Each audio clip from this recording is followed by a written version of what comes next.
banner pathin thua ki ulim khom na hin chule tu hap ta sunga jilwa ni jil khom diu che hi le gospel ki pa na thu pha hin pi ti chung jang he koi to bang pathin thua lung lun na le ya he be nom na nei ji mon anu ya contact number ki pe ki phat lam lo hi la i contact jing theu he chule tu ni khwa apartment tam ta pathin thu ngai na dinga hin bi ho zo se amazing truth ministry thakhialin na bon cha chung wa krista zalin ki pa tho gen sei le Amen. tunia simunai ni lun masamovin ka to khom pi ho tunia pathin tho wa kholim na hin ne di ho zo se khakhana amo di phon na hin ne le phande Masapena kay min chu hi le pagay sa sunel ho kip kahi e. paunai Abana kay Evangelist Henry Lin Kuhen kahi. Kay ba ye le Evangelist John Boy kahi e. Ale kay le mamboy ho kip kay ki pau men penalist ka to khom pi ho zo se mi ni he taw ve pathin thua hi lo le pathin la cha so ta nan na he ve e chen tun simuna ilu ta ding ze ve pathin thu ki ti pathin la go pang la wa ki pom do thei chi he ko ni ze chen pathin la go pan pi na ding in ila wai to khom pi brother mamboy taw na chom chai ne pa ve ale han taw ko te ngai lu na din ka pa pathin tunin ha azam nangwa zara hi chilai muna na lesson te ho hin jil khom te ya kom jiwin lungsi ten pakai ka jil khom hi angai yin chang hen lam ke ho hi jong la ka bon chang ke wa nang ma thu adi na bang ta ka sei do the na ding win phat chu na ka nei the na ding win hi chi nang ma nei ama sa ta en nei hin lam kai win dia pakai se san na bang ta ji Amen. ini sei ma ba mo chen tu ne ai ni zeu le cho he la ki pa na thu pha hin pi ding tu hap ta sumai ni zeu le tha da ta le lu ta Christian hin ko in yaw pa ni hin sei si go ki pa na thu pa gospel ki tia ni hang sam si go che hin e chun tu ni topic hi tha ta le ngei lu ta hi lo le ngei nu ta kha chu a hi ding ai pe chun gospel ki ti hi ana lu pe nga le ma gospel ki ti pi ham tia le sei ma un ki pa na thu pa hi ze gi e le ki pa na thu pa ki ti te nga hi le ki pa na thu pa ya dim se din van noi le si nai nunga go lang ding ki pa na thu pa za chomin chapa ma ding ki pa na thu pa za chomin mi nu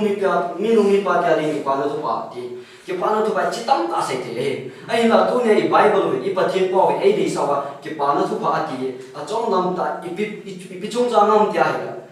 krista leya lei ale lai adam lai him kwa anamanda a thi le a tho do hi chi kyu hi lovin ama thi le tho do him John sia wa among sa John si na tun so da mun lu ding te tun so na thi ding te chu hin nei you gospel about salvation ki pa na ku hin na ki pa na thu ba e to pi ma ing hi chi ding chu tun lung chin chang ana simo te ni chu epc bung ni chang ki na pan chang som chu na simo te Semi de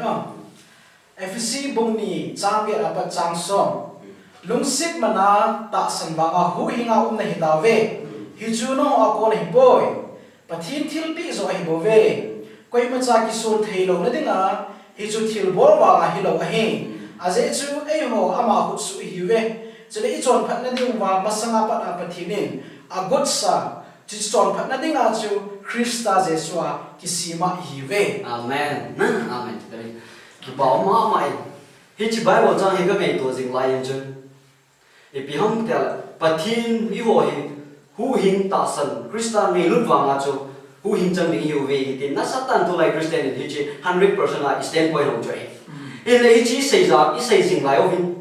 e pi ham tel pathin thu ngai u tu ve ti wai la mi o se amen amen ti ve ama wang pathin thu pi ni do ti ti ki wai inom ki ji po ve hai sa ma ma hin la tu ne a ko nom chi ham tel pathin thu ngai to pathin thu pi ni thi a ki hi nai pi om ham tha khat cha dong ni nei pathin thu ngai chun pathin thu ni jingin in la hi chi chung chang na hi ni ho hin pathin thu pi pathin da ni ho le pathin ki pa na ding thu ho ya ki sei ti nga hi le hin I ho ni ki pa ji po bi I jinam tra hi chi bible chang han stand point ni nei bi hi chi by grace through faith sa pa wa ti na pe ni ngei lut wang le ta san wang a Jesus Christ da hu hin chang na yu ve ti pe ni Christian tam tai la hi ta I bo lai la hi le da sai nom nom ti ai le hi chi mi tong tai John sit thei na license a ni ki la ta ni le I Christian ding ro I so cha na diu hi so cha na zo he so sa na mong ta mong zo ding ta lo bin thi na I mon kha diu zo tang ti ki cha ta kha chwe he cho hi va na hi le hin hi chi in sei kit vai le mi tam ta hin a hi le pathin thu hung se tang pathin thu pi ni ting ting ai le I ho hin na to phat wa nga hi hu hin chang ning ham tin lep na ei lep na ne ki la sei ta hi chi lep na ni la lai ta vin chun to phat wa nga hu hin kal ding ti mi him nei da tam zo na no mi nei ei la tu nya ka sei no phat che ham ti ki nai la thiên gawe pakai ta chan tin na sei nei le kha bu choi la faith and work ta san la na to ki ti le kha ba ni tin na sei mi him ka din adam ngai hin khwa a thim pha bol zo si a lung nem yo si anun nem yo si ami he pi na ami jan thim na ami ho to na ami nei lo na anei zo si hi ki choi kho mang la van ti ho ko ma hi chi ka hu hin na thei ham tin pathi ang sunga set lu din ava sa ding da ki pile hi chi chu e ho dinga the pa kaya dinga so ja na ding lam pi ba the ta he tin na sei ki ni a chu te la hi chi efficient na sei pe by grace through faith ati pe ni I ho dinga hi hu hin na choi hi ama wang hi chi ga hu hin ding te hi pathin thu bi ni thi a lo thei lo khat cho hong ni he Amen. chi choi hi tu no ba ni Sunday lesson na chun ana lu pe da wan pathin mi ngai lut na ti ne Sunday lesson na chun ele hi chi pathin mi ngai lut na he thim the na di win chun Bible hin sin da yin ga tin hin sei thong ga tin in yo wa pa na sim zero John 3:16 je I bai lung chin chang a he ding ka ta san ta hi che pathin mi ngai lut na izana pathin wa noi si na ngai lut ham ti ki chin ta na hung ki mo ne ele hi chi pathin mi ngai lut na ki chin ta hung ki mo hi ga na hi la hin hi chi ngai lut na hi kham ding hi ai chu tu ne ai sim no chu ne pi ham ta la gospel ki pa na thu pa hin pi ding ti che ne ele hi chi pathin thu pa hin pi na ding a hi ho hin I pi bo lu ham ta la pathin in free give he man be ya ki pi hi chi man be ya ki pi chu ki pa na thu pa ki ti in and out ngai ne sa ba la lu na pi do ki din kan vi ha ta sim na ya chun in sim ta bi pathin ni ngai lu na yo se ei ki la lu wa hi chi amman ei ngai lu ma mi dang te hoi ngai lu ding ki chu isim mun lu a ko he Amen. chi kiu chu lo in ta san wanga thim chan ki ti hi chon sit ka ngai dam tai ti mai lo he hi chi ka wa lai bi ham ta Krista to hagau thim na to chung chang ni sei lu ki bi na he ga va sa ki ding in mi hi min ngai lu na anei zo si hi ei ki ngai lu nei mi hi mang ding ang ngai lu na anei chung lu pe nei ei la mi hi min ngai lu na ma la ma ki ngai lu na anei zo si ho to hi ama a ki ngai lu sa na pathin ama ngai lu na cha san zo ai ti kin la ni lo pi ka sa ma ai rong mung ge chang som ni a pan som ni la thum chan chui si ma hi la hin I ho hin pathin van noi ngai lu hi ta ana sa ya hin mi him te bo ngai lu ha pe ti ai ti ki in la rom le kha bu bung ge chang som ni kha som ni la ni na chui si mai la a thil sim so ho zo si na ngai lu nei I chi a thil sim so ho zo si ngai lu I chi chon sit ga ji ai tu ne a thil sim so ho zo si ani ka ki tal gam ta hai ti cho se ni a tu tia la pathin in a sim so van noi nei si hi asim sa mi him ni number 1 priority number 1 mi mai hi chi kal wa lai asim sa fa so ki ti mo mo hi pathin na ngai lo he Amen. hi che ni nga chun mi pha sang ngai lu ke le nang mang chun mi him ka ngai lu ti le I chu ma thil pho bol chen bo ki ngai lu ei ngai ho bo ki ngai lu ni hi chu pathin ni verses of mai pin se na ho na ngai lu ho bo na ngai lu ngai na ho verses of na ki hi na I ma o ya tin thu na he ki ne hi chu pathin ni ding ngai lu asang dan chu Matthew bunga chang som li la na chuna ki moni mi phate jang mi phalo te a bon cha chung wa ni sa su hom chat ke ya na ye che pathin mi ngai lu na le dan cho la sa nai is it chun tu nya viewers ai lo la chi channel ba pathin to na nai zo si ho ki han lang ka to hom pi wa jang la thu do ka hin do no ni che pi ham da pathin ni bo ma hi van noi le si asunga om thil zo si le mi him yo si a ngai lu na hi le hi chi ngai lu na I het taw vin izat taw vin ki chin tai e chu cross a hin da sa ta ele hi chi I het nu mo wa hi I chen na khu ve va noi le si I chen ge ya ki khia na hin nu sa thai dam ki ka loi ho la dong the khat pe no ma na hin dong la pa mi te Ale ki pa men question chu hoi ta hin hi chi ngai lut na ting le hu I ve ho chen pom pi ho ba hi pi ki na dem ti thu to hi ki pa men chi hin don ko leng hi chi ngai lut na ho hi hing ki kom chen pom pi ho ko ma tin le I pi ki dem ti ma sa pe na ki ngai lut na hin ko ngai na hu mentin hi zo ting na nup na hu mentin pathin mu chit na hu mentin tiang chile bible in pathin in ai ko piu ama thu leng david in bisem aso le zanin na dan thu gier jingi ati ka ngai si pathin dan thu le ama thu ho hi pathin thu ho hi bible ho hi gier kho na jong ngai kho na jong mun te ti a hin a ji cho pathin a tuk pen ni kam te le mi zo se hing angai de su ke nin ke jin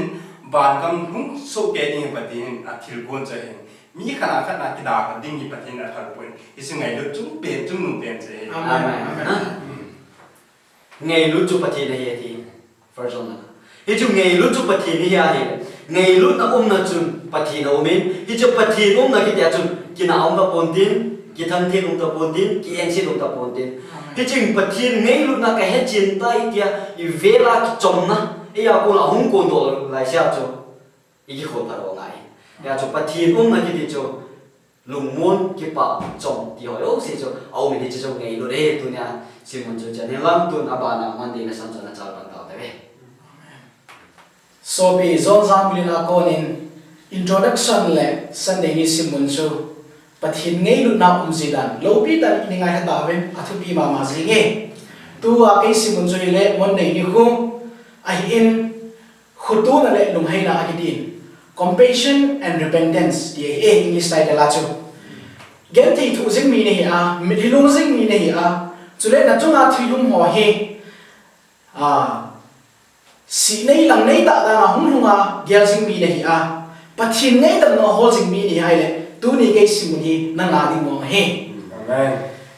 hilai simuna ko na i mu do te chi phem ti ting ai le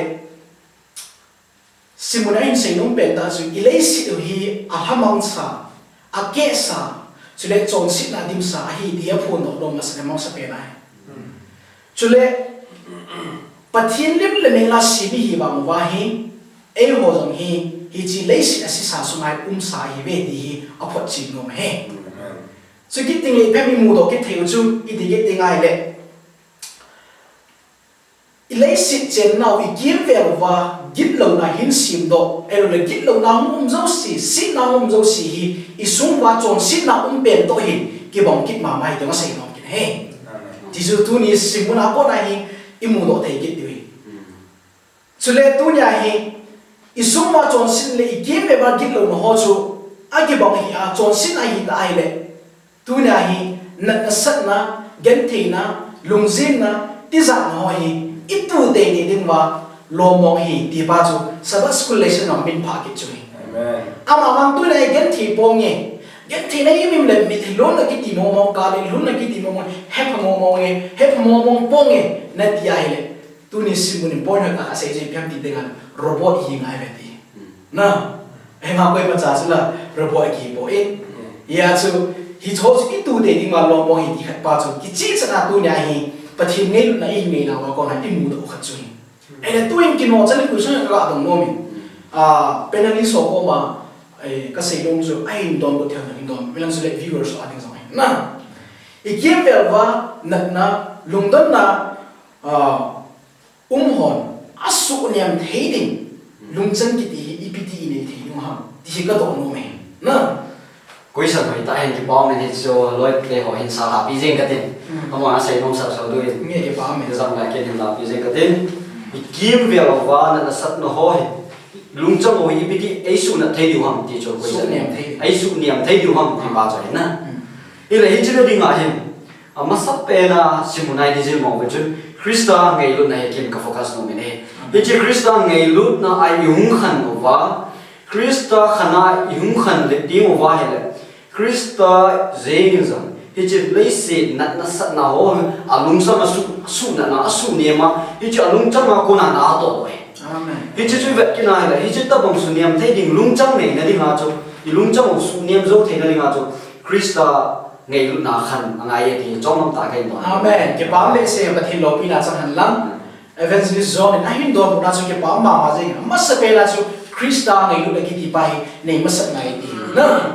chỉ Jesus Christa ta anh họ mai qua đi bỏ lỡ tâm ta muốn tâm ta anh mình Bible trang phải có khăn đi về ta đi về Jesus Christa số practical ta này này Matthew cũng có trang sống thì lúc nào sẽ gặp xin lỗi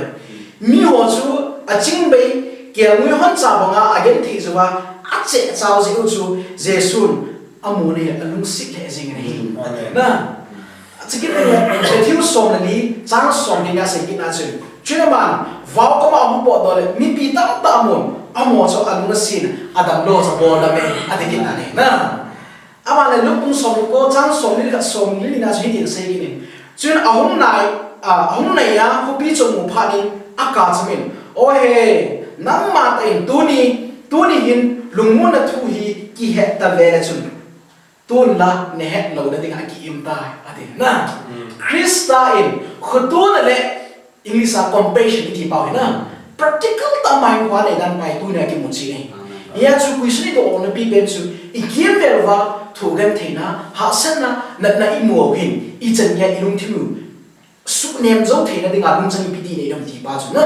I ti do lo na chu ya chu krista we lu na bi ben hi ding he ti chu hen mai Christian compassion it you. Khutu na ani hoi da dan chu Bible chang chong pen chi pi han hen wa pen li soi. Jesu kap ta zon kum so chang som tu na se na. Hi chiang chi ki chi ta ki mo choi na he. Ai le aso na pen sa calculation ke si mo na ai ko ki nong chui pem ti ting ale. Evil and sin ki ti hi ase khan lo me nyau cha. I pem ti ting ale evil elo le chon sit iti sit na elo le chon sit na kiti ben hi am hum mo do hi lo ven a hin la ai mo sung sing a sam hi hi ti pai tu na I het di wa de amen ai wa chen mi kha chu a chon si mi kha chu hin la le ya mi a hi chi evility ben le sin kiti ben mi a nga ni ko yo nom ji na ai na sabas relation mention ai ho su ma hi ti pai mas ben het de ti no me IPC Bible say first one bunga chang ke na si dising ke ma chon sit na ka nei poi ti ba le ei ma ri ma ki hem na vi isu ma thu ta lo he ti na alo pi hi chi chon sit na chun pan thien to I gui jo na su ta na hi chi chon sit na ji a chu mi da ni su na ki ji hi chi mi da ni su na ki ji na pen action pen chu evil sum ki ti ke na ya sa to nai ei ma ding bo ki ya na thang thip na ti za na lung mo le cha be na I nei ho so si hi aban ta le gen thina le vai chna le sin am zo si na azuma kho man he ti na I sin na azuma kho man in a hin la I wa pha na ki usi phem ti ding la pakai mi chon si ka hi ke mi ling lan ka hi nei nga ha min ta I chon si na in phun do ki ti mai le krista a sma so amma sa pen ta hi chi sit no chu phun do na kal bi mas pen ji nei ki amen chu ting le jesu kristain ilum thim ba pathin nei lu na pen chun amun nu ding do la ein lu a na pathin sa hi na lo pi ta dai chan wa sit na evils and sin ki ti pa hi na sta ga le zo sa ye phun no ai Amen. Bible cha chin tin se first one ka cha ko na chun a chei na ding ei ei won I chon sit na I phun do wang le ama che yo chin sit ei wo chon sit na chan sin nei dam ding le chon pha no si sil thing ding a ta sin om ta chon pha ta hi ani na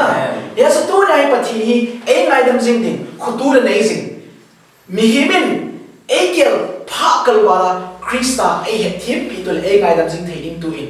abana san jing hi ti tu nya pathin pa kari mu the in chi chu kinet nas nei pumin pathin ko ma ki pa tu se jing ti ve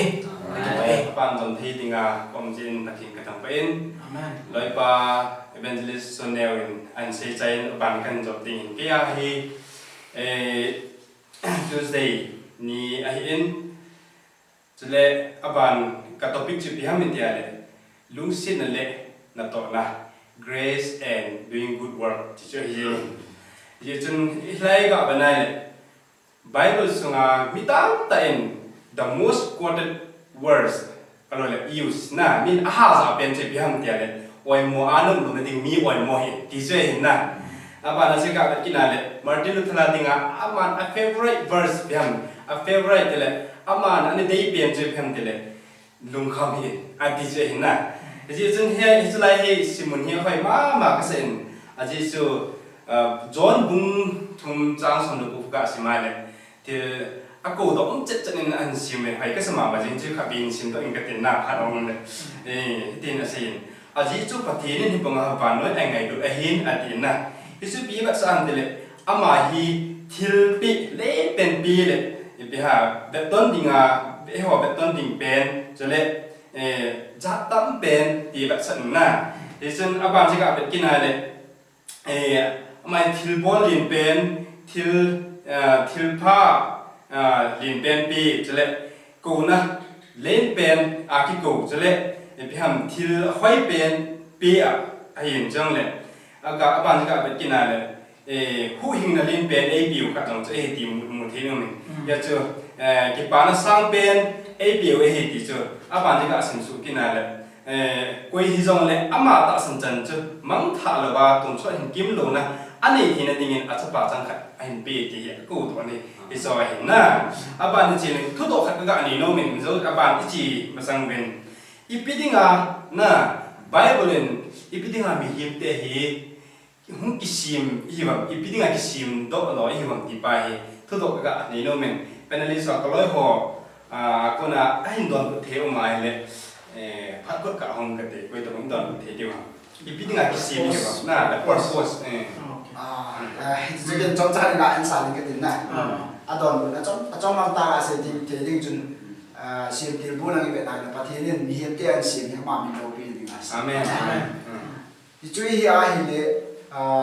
mình lâu pin thì ngang cái sim tiền chun bị bộ thì ham thì trong question ông kỹ này lấy sự chọn đàn ai chọn mà là mình lâu pin thì ham lấy sự chọn đàn nông xuân khi ta bằng chọn thì ngang phát hiện thì ham tu chung is about relation với abo na isim mo no in ben ai le ikisim do lo chi piding a purpose u isim mo in na patong ding khat la khat ngai lu ding ste ki thu piding i chumo so se eo mi yen te o isim ni khat la khat ki dom to ding a ma the ni isim mo na amen iki dok tu nau cho pathin min lo pi amen chi pa amen trong năm tần ông amen in hiểu chi nó bên lại bên này le pathin lo pi ding thì ding là ama ho ding thì này gì nghe na ama holding ama chỉ để holding chung lệ mi đang dẫn đi ding thì trong bản sản này nè cái bảo mình là chỉ cho chọn xịt cho ai bảo lui xin kia sản là sản thì chỉ hết điều này thì gặp phong độ nào nè cho nên bằng phát cũng tạo thành chuyện bị ham bị tiền này và thiên mi lùng xịt là lệ hệ chỉ mi lùng xịt là lệ ngày luôn này à chắc bà Giêsu Christa không kịp bị độ là chọn xịt ngày đó này đầm là có lên tại hồn bị thì hình một chuyện nào nè thì chưa hình thì cho nên hình FSC bung ni trang som cho gã sim đâu cái na chỉ cho ấy họ ama hút số hi về thì sao na ama ấy sim đâu cho sẽ đại cho nên ít chọn phát là tiếng và mà sang bắt thiên agot sa cho chỉ chọn phát là tiếng cho Christa Giêsu cái sim hi về chứ na này Christa Giêsu cái sim thì Giêsu ấy họ sim bài thì phun đó là này kia na này giờ cho agot sa chỉ chọn phát là tiếng cho họ cái sim về thì gã sĩ đó nó men cho nên hiếm cao mình ấy sẽ bị cái mình này healing Ministry of Healing thì base là thuma cho 103 Argentina say coi hi là amua chu ahok đó tiếng ấy ở đây nè cho nên hồi lại muốn hi là anh ngày chắc nó giấu xia cho anh cái thủ bị tiếng cái gì mà cái gì mà thiên mi địa tiếng ấy chứ Christian thế họ tiếng mà hết cho nên bắt thiên to tiếng anh nói bắt thiên to tiếng khoan là đấy hú hình ít chân tiếng gì quá chứ nè thì ama to tiếng khoan là tiếng lệ hú hình này ít chân tiếng gì quá là thuộc bà thuộc ham anh nói lệ vài chất tế kiểu cô na đi ham anh nói lệ su gen theo ông tiền tập sang ông ham anh nói lệ kiểu thu họ ít bà điều tí này buồn nè giờ cho hú hình chân tiếng quá cho thiệt phải bỏ điều tí này đi buồn ai bảo Christa being thay và Christa ta sinh ra là cho anh ai chứ đâu gì bắt hiến tội đinh cái hoàn cái tội không điều bao giờ là saiนั่นแหละที่จะเห็นอาบานที่กับเป็นสาวเดียวเลยเห็น cross ลำอีเวททิ้งเลย Christa ไอ้หัวเดียไอ้ที่ปีตัวนั่นแหละอนุสิทธิ์นั่นจะเล่นเป็นปาจากผงตัวเอดีกับตาลังโนเมนเจ้าเลยที่เบดิ้งหลบอันนี้เสร็จแล้วเยซูคริสต์ไอ้หัวจนสิทีมพิจารณาดิ้งว่า cross อันนั้นเลยกี่เดียวมึงทียินให้มีหรอเดี๋ยวให้อายินละนะอายินละคริสตาทิลขัดบอดิ้งไอ้กี่ปีหัวจูจีจุยบอลโหลดิ้งตีน่ะไอ้เด็กไปไอ้หิ้งเสียเดียวชอบจูบ้านบอลโหลดิ้งจอบเบลโหลดิ้งตีน่ะไอ้ไปมาบอลจีปีห้างตีวันจัง exemplary ไอ้นี่เสร็จอยู่จูอีโตเดียวลงอีบอลเลยมีสันเลี้ยนี่บอลจีว่าดิ้งจุยทีว่าอีตัด footstep น่ะมาคงจุยน่าจะเฮ้ฉ cho nên ở chạy là đình xây cái tiền thứ độ nhưng mà lại thứ độ phải tạm tiền như thế ấy hồ thì ngà gì lung xin là lệ cái việc sao là chú mi đằng hồ ít tập ngà bà cha lung xin là ít liệt thuộc thì điều hàng thì bài nè John thật khả năng bung thùng trang sổ là cũng là sổ là sĩ in sinh kiểu lung xin này và thiên là không có tiền thì tiền là gì này ama ai ho ding a hin na pi zing a hin hi chu ai ho ngai lu hi het na hi amen so le ai ho zon i so pi ho ding a i hin na pi ding do hi amen ha som se gi na a hi mi kha to in lai si thilin ning ring han ama chu na so pi tha sam mu han ku to lo vinum le ama lung sunga chu pathin ngai lu na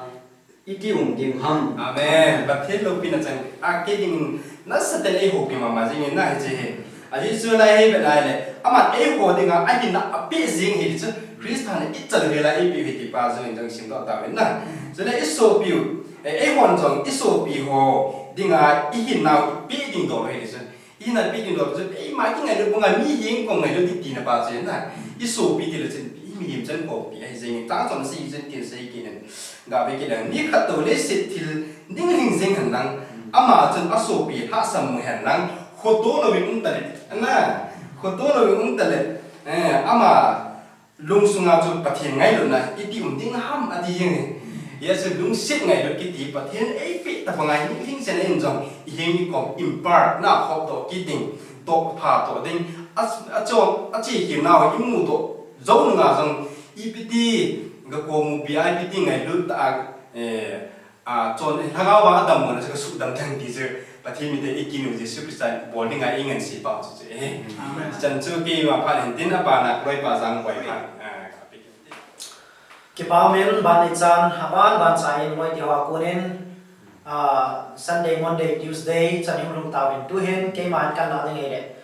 Wednesday ni lesson ang ngi ta in e chi Wednesday ni a hi ipi zil do ti ha mi ta ile. Mi hi na wa ki ba na phang pi là mi nào anh kia bạn nào bị hỏng nè thì chúng ta hiện sẽ điều tin hiện sẽ September để fall là ông gây ta biết ale chúng ta muốn theo chuyện bị hỏng thì là Jesus Christ và mới lịch sử là ministry nào đó là hiện cái vấn đề này ama mi hiểm thế là hi đặt ra lấy của này nè năng của chúng mi năng cái thì mà cha nó sẽ của in thì chúng ta cũng là gặp muốn theo chuyện bị hỏng thì là ama gospel là ai là đi bảo bạn chỉ bị na hechila chu imu theu chu ama ho chu itabang class yan lang kui mi hizong le ga se dinga chu apha hi yan lang chu te ta la ke dong ho hi yan lang chu te la roman sipe ho jing hi jing an lang chu le la samaritan ke to kha pi lo ding samaritan ho chu hi jing an lang chu te ta la ho leader ho chu na hầu lăng kai ho hian lang chu tin na chapang yau cha cha hian lang ana adam lo kui tabang mi background gentile di jeng zong le ama thia le mo nei abon chawin pathi na hi na pa le ama chu mi him te ding a hung hi na pa cha hung vat sai hi chu ama asu dam kiu aki go pi kiu helovin ama salvation offer ana bol nei salvation to offer a bolin hi chu zakai bong chu na ina hung hi na rin ta na ta san da dam sai tai ti na choi ana sei jing ke ni asu da mo chu ta sa le laga ba kum pia su da ji na chu Jesus Christ na to mi him ho that nei lo na to na pa chai Kan ni lo la. Ale hi chu ba chu im va na hi da pathin he mi him te hi an sim dan hi i va na hi da i bon cha ke ba hi maraki bum ni chang som na che va na le ibon ke ba pa ka ne si mo no ham na ati steng ta la pa ka na ku ni lo ham pa ka ne pathi ka ne si mo no ham na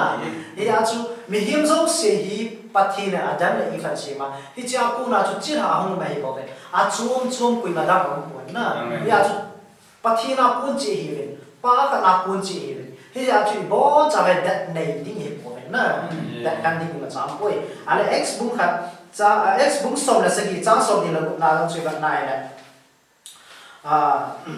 mi him khat na mi pa khat na ko na hi chu nam pi wa mun ke sim do ai na ya chu mi pa khat chu ko ha mi ti ai la Adam na ama chahi hi cha ko na chu nam pi ki sem do ai ye ti mo the ve hi chu lei se pum pi hin do dim ding a ati tu e bo ven na lei se tu hin ili mi mi alu put chum tham lang hi zong le ti bon cha ba pa na ko ni thau ta ve na ti chu mo do the ven ale rom bum thum chang som ni la thum lai vat ki na hai pi se ya mi zo si chon si ai tai ti so na pa thien lo pi na chu chang la lai ta ve ati chu ni pi sai na mi ti le I bon cha ke ba Adam chon sit na ji aku na chu kui ma cha awong thor bu lo I bon cha ke ba tha kha ti ji wa chu chon si su ke to he ya chu kui man ka thim chang ye ti thai um lo na kui man ka thim ye ti thai lo I bon cha wa chu chon si di ta ji wa chu pa thim lo pi na chang la I bon cha ke su ke ta na bon cha ke thi di ta Jesus Christ an mu to chu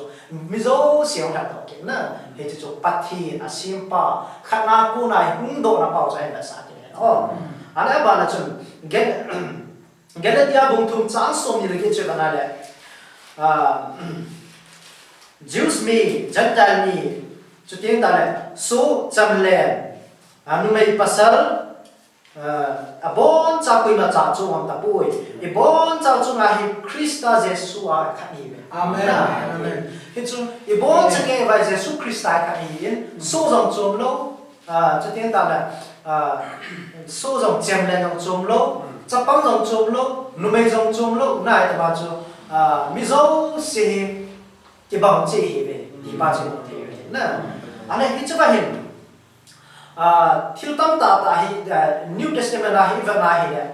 bắt thiên nát tổ đàn hi vật này hi mi him đất này hi viên thì bà amang na phật sai nè Jesus Christ này he giờ chú hi cho dâu xì Jews thì họ kilit sa nào Jews sai nào và kilit sa nào vậy amai nasata hi che ahung su mang ko dei ti ja chu Judaism ti ho na va ti ho wa ni chi chan wa va ti ngai le I chon da no I tradition ahung su si gu nei ti pa he ama ho hin tu ha asai jin ke chai na Jesus ki te pa he chon da su si Old Testament ta si da na ahung ki sai ta ai zo le Jesus Christ he pa thi nei na pa le mi zo si di ga ahung na pa ha sa he adin khat ga ve le ha ti chi ja chu Jerusalem council ro mu do ro he na AD 49-50 về là cho Gentile tiêu họ Jews tiêu họ cho ít tập mà âm hội cái khăn tiêu hầm cho tiếng ta âm hội chúng ta ít tập mà mong thì hầm tiêu họ chúng chẳng na na sát ai EPP cho duy định hầm mi him nào tiêu anh sẽ biết cho tiếng ta X bung son này về là thiên khác hầm na thì chúng ta hiện X bung son này Peter thì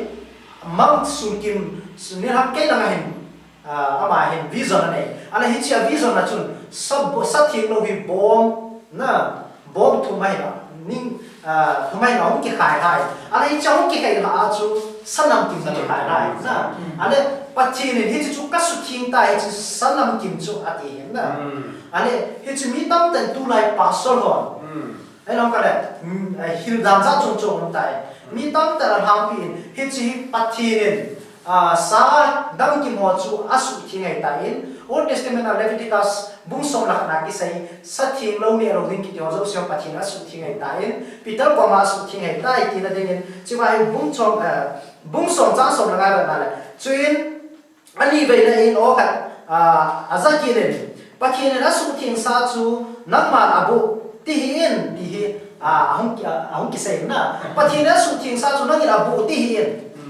simple words are saying that so but he never should think that nang mi mi bola bola ti nga sa ho chu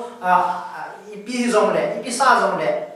ni the tai ti na ni sai ta na ala chi hi pi ki sai na I dam ti pa loi te ho la ka pe pe ni don the de na Ole ki pa me kin hindon put ding ka te na our common humanity kiti mi bi na wa ki ba na lang bi simuna so bizang boy hitabong thudo na ni sim so oi sing na ada ba chi New Testament le khawa dinga Krista pum khat yung hi na ki chi na evidence lien pen khat no me hi chi Bible chang na ai la chi mi tam tan a Bible chang asay la hilo be in na a chum be in ki na tam tai om da ni ga ma leng kha yes tu hi spend cho be thai la pa sei cha nga in Bible chang ba thu do to kilon chun Bible chang ji ba ting ai le Peter ni chi vision le mang amu beng hi sa ne the lo chung chang a sei nai boy a chong long ta sei di na Bible chang na sim da di di ben a explanation to so cha te bung som chang som ni ge na chi chi ta sei chuna zao wa chun Juda min za tang ni khat akiti mat pia chuda he nga chi chu dan nge a hi lo chu nang mo hon he ve a hi ni pi dia la Peter ya do na chu a hin ke hi mi koi ma abu le a thing lo ka ti lo de nga pathinin e sa tai dia Amen. e sa tai ni na apa chang som ni na zo chu a sei kin na ai thorin lang kum hasuin lang na ani lungsai lo helin ama ho puto thonin ani chu ize ama na chu bisem ize na mitila ama ho ku keiman keima sol ai ive ati chu chu biham kile ale prophecy ang chu vision gaw ki ti kenga ile sa ang ki ti kenga le na sa ang ki ti dela mi him ki sei le na imam ji prophecy ko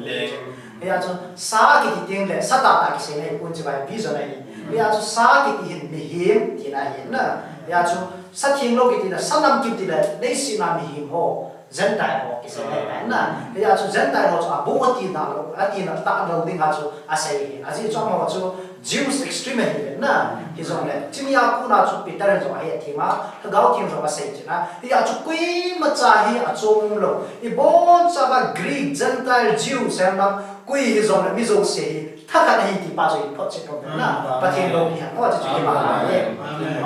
aban ni chao ki tao ten Simon aban ni chao ten tun a chai nai hum dum ta ven tu ni Simon le September tarik na na hin atulu chu ile tun sot ki pa na chu pa na abulai ni se mo zon bung tum chang som lo na pathin ki pa na chu pa ni pen e na pe chu ding le so cha te bung khat chang ge le me thiu bung som ni ge la ma sang mo pathin hi ta bang thu pa ki pa na chu pa se phung ni mi te e na ngan si na cha te na ngan si na chỉ tin năm tiền bảo tàng hồ của mà sẽ phụ những cái này ngắn xì nào chứ ít chỗ ông chia giống bên em tu không ạ tu pun được ông sống để đi này là mà cũng giống ông cái xây tin anh là tu pun được em vết sẹo rát chôm bên này chỉ chúng chạm được tu nhà thì chúng chạm nó sẽ không được bên này anh để tuần anh ấy về riêng mình tu pun được ông sống để đi thì bị chúng chạm làm gì vậy ban tiêu thum tu po chung cha mai na dunia na focus di mu chui le ban tiêu thum tu po chung cha mai na sei pi pen hi mu chui le ama sa pen ba tu po chui le na revelation tu po ndo pung som le li chang sa ni na ban tiêu thum tu po ama sa pen ba ban tiêu le ana po pen chui bi ham ni ai le le cha lai kon thil thum ong mu na point thum ong mu i ga ya the ning pen so kha chui pen ti le thu tan na hong thim ding sei na chú tiếng lệ bắt thiên đi hậu đi ngủ ăn xe kia chú tiếng lệ bắt thiên đi niệm thì xiêm là xiêm tiền ấy rồi thiên xiêm trung trang hành xe na thiên xiêm bài này rồi thiên xiêm trung trang hành xe chỉ trang thu mình akan không chú bắt thiên hậu này thôi na à dễ chú biết gì lệ chú tăng là chú biết thế lệ xiêm thì là bắt là mi hiểm anh kia nó thả bộ na mi tâm tạ ni pita aneu pen ho ka na chu ipya ma ti ai tunia mila nui nun pen ho hen ama ding a thu di a ki tan pi ding ai lo le ama en ipiti ti da mi ba ma mi to lever khana on theina ding ngai to sin ke hen na hi chu ti ni ko lang rung yam ti le Jesu Christ am ki ding le thu tan na am nun ding la ma ding a ki pa ni ko amen ai ma thu tan nei mi tam ta ding a ki pa ni ko ngi ki lo ding hen na chú coi hoa đi ngắm thì phản đối lấy sự đi phi phản đối lấy sự chọn đàn na chọn na hình hoa thì ngắm cái phản đối hình kiểu bắt hiện hoa hoa thì ngắm cái phản đối hình như thế này anh nhìn na point nhìn na sẽ bắt hiện hoa na cái gì chú biết không thế bắt hiện hoa thì ngắm cái của chú bạn thì chú này ít chú biết không thế Hebrew thêm cao họ số xin để khai nào vậy bắt hiện hoa thì đinh đàn thì tập bằng ngắm cái hình gì này bắt hiện hoa na cái gì chú thì phá bỏ này nè anh nhớ bên thì phá bỏ bị ai đâu đấy gen te chaga ho ki thu pi a sa te do ki di pathian ho na di ta he di ang ki se na chu tieng le Isaiah bung som mai le ki chang se ki chang trang gục trang sagi trang git thôi event ai le Israel on kichi ta on kisen na patinin pon sil ne lo te chu pon sil na pon sil pi lang agil kia de ne din chu pi lang na ti chu teng le pi them achaga gen the te thu pi in ne lo te na ena dum sen hi ti a chu pa na bola he pi ta na nga ding an phak thei bu na lia ta na chan ne so na tui sam pu de so na chu pathin ho na ti ta he so pathin chu di ta na ho wa hi le ti pa na bo ti pa na bo te nga ti na nga ding an tui sam pu de phak thei na tui sam pu de na a chai na ke le chun a thum na pa chi phem de le thil sim a ti na thil sim pa ho ding a chai ko pe na wa ti chun thil sim chu pi ja ang sim pathin chu thil sim pa hi pathin mi zo si a bo na sim so ke a sim so ke hi ji chun a sim so ke chung chu na cha bo na ngai so ke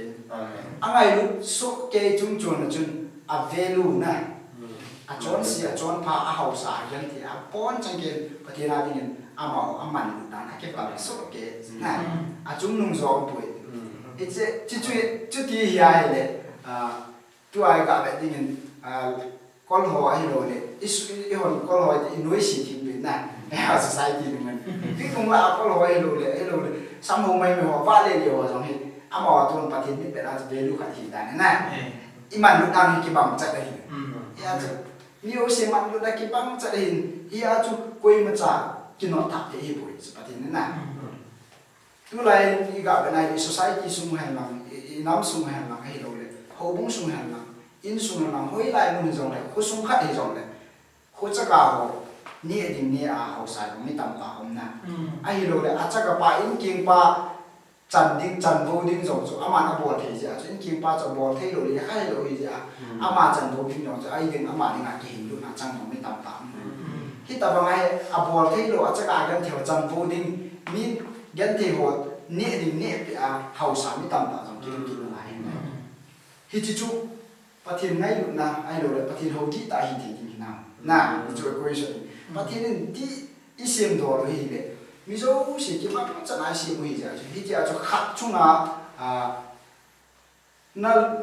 na so pi na sangam hi lo le si na pathin mi hem ti asim ho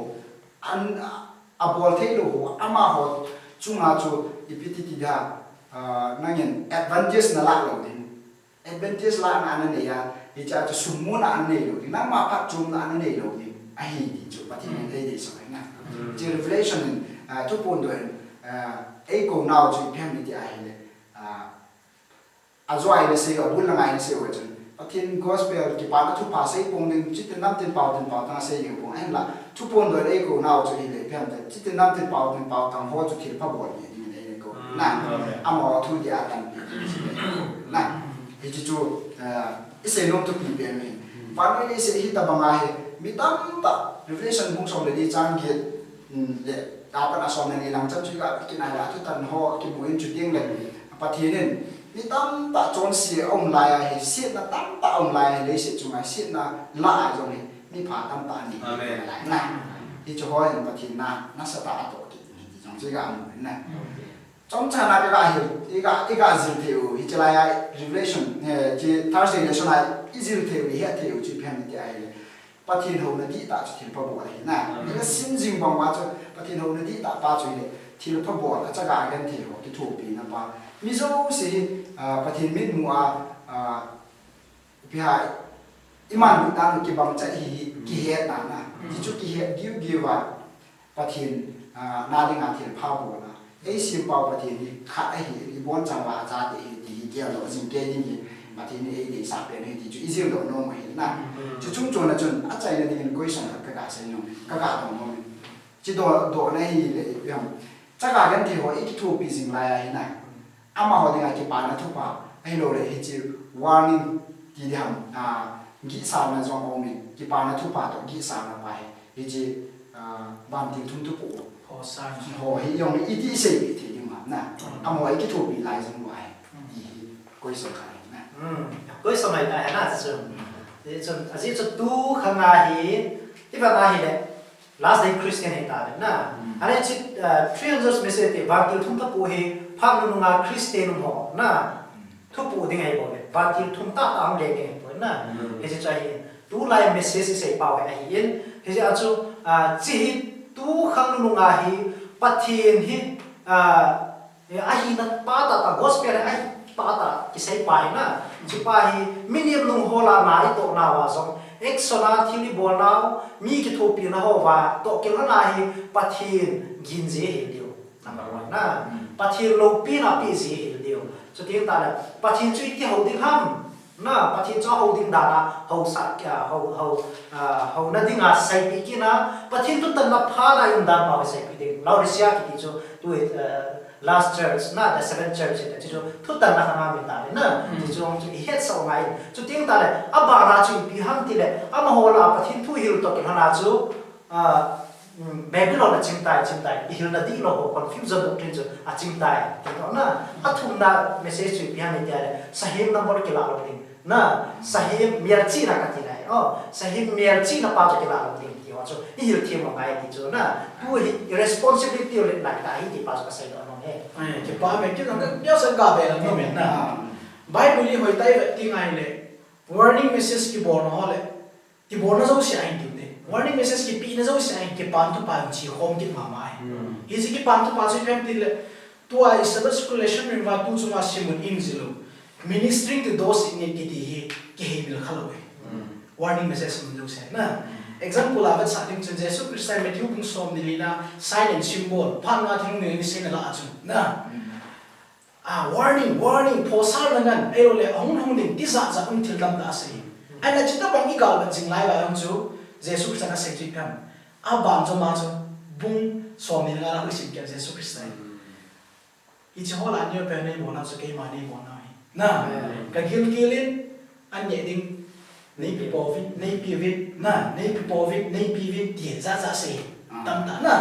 ya chi ngai tu ti ngai le ministering to those in need ki le warning message ki khan thei lo hi chu Bible la dinga warning le kha bu ki pi na ben revelation le kha bu ki dong ji chu ai thei ni lo hi ka sai mo me pa me question do na hai ta in na sa ta bin viewer hon jong do na chu hoi ta point hoi ta tai sam thi jung ka ta sanin chu ting a chai na ke na ka sai no chu le judgment thu tan na ki ti mi tam pa ni ki cha ai la pa thiên cha te di ta chu ma ki cha ni mo he pol e ho de nga ki pa ni ho he ti chu pa me ki pa ma mai in cái tàu hôm bị họ lại quay trong bậc cái là cho này nó muốn tạo thành số dấu xiêm nó bằng là chừng cái pa này thua pa nè hết chơi cái pa này thua pa relation nó xây nó bằng chừng hầu điêu